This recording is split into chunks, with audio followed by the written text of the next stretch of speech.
क्या आप जानते हैं कि कलयुग में भगवान को कैसे प्राप्त किया जाए? यह भी भगवान ने हमें बताया है। जैसा कि रामायण में भी उल्लेखनीय है, कलयुग केवल नाम आधारा, सुमिर सुमिर नर उतरहि पारा। जिसका भावार्थ है कि कलयुग में केवल भगवान के नाम का ही आधार है।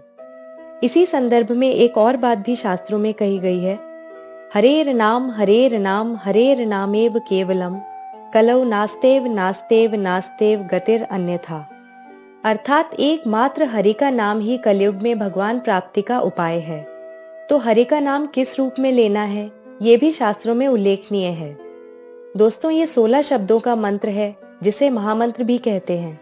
इसका उच्चारण इस प्रकार है, हरे कृष्ण कृष्ण कृष्ण हरे हरे, हरे राम राम राम हरे हरे। इस मंत्र का प्रचार चैतन्य महाप्रभु ने किया था, जो स्वयं कृष्ण का ही रूप थे और 500 वर्ष पूर्व धरती पर भगवान के भक्त के रूप में आए और स्वयं भगवान की आराधना करके लोगों को बताया कि कलयुग में किस प्रकार भगवान को प्राप्त किया जाए। चैतन्य महाप्रभु ने कलयुग में इस मंत्र का जप एकमात्र उपाय बताया है। यह एक ऐसा मंत्र है जिसमें सभी मंत्रों का समावेश है। उनका कहना था कि भगवान के नाम से प्रबल इस संसार में कुछ भी नहीं। इसीलिए कहा जाता है कि कलयुग में भगवान को पाना आसान है, क्योंकि सतयुग में ध्यान के द्वारा ईश्वर को प्राप्त किया जाता था, त्रेता युग में यज्ञ के द्वारा और द्वापर में विग्रह पूजा के द्वारा। ये तीनों ही मार्ग अत्यंत कठिन हैं और कलयुग के लोगों के लिए इतनी कठोर तपस्या समय और एकाग्रता के अभाव के कारण संभव ही नहीं। हर मत और संप्रदाय में केवल भगवान के नाम को ही सर्वोच्च कहा गया है।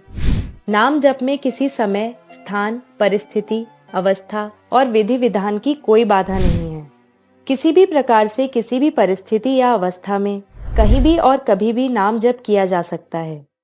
इसी संदर्भ में श्रीमद् भागवतम में अजामिल नामक ब्राह्मण की एक कथा है, जिसने सतयुग में घोर पाप किया।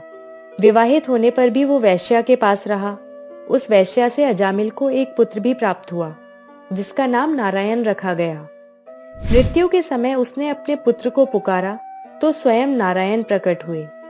इसी प्रकार द्वापर युग में द्रौपदी ने वस्त्र हरण के समय रोते रोते सभी से सहायता की भिक्षा मांगी, परंतु किसी ने भी उसकी सहायता की चेष्टा नहीं की।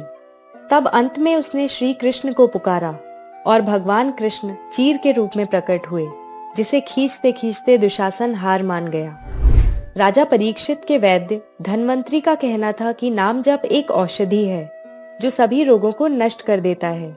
लेकिन नाम जप से पाप तभी नष्ट हो सकते हैं जब किए गए पापों को लेकर मन में प्रायश्चित हो और उन्हें ना दोहराने का संकल्प हो। यदि हृदय से किया जाए तो नाम जप से आप स्वतः ही पवित्र हो जाते हैं। जो भगवान को दिल से याद करता है वो निश्चित रूप से उन्हें प्राप्त भी करता है। तो यहाँ पर समाप्त करेंगे हम आज की जानकारी। अगर आपको यह वीडियो पसंद आया तो लाइक और कमेंट से हमें बताएं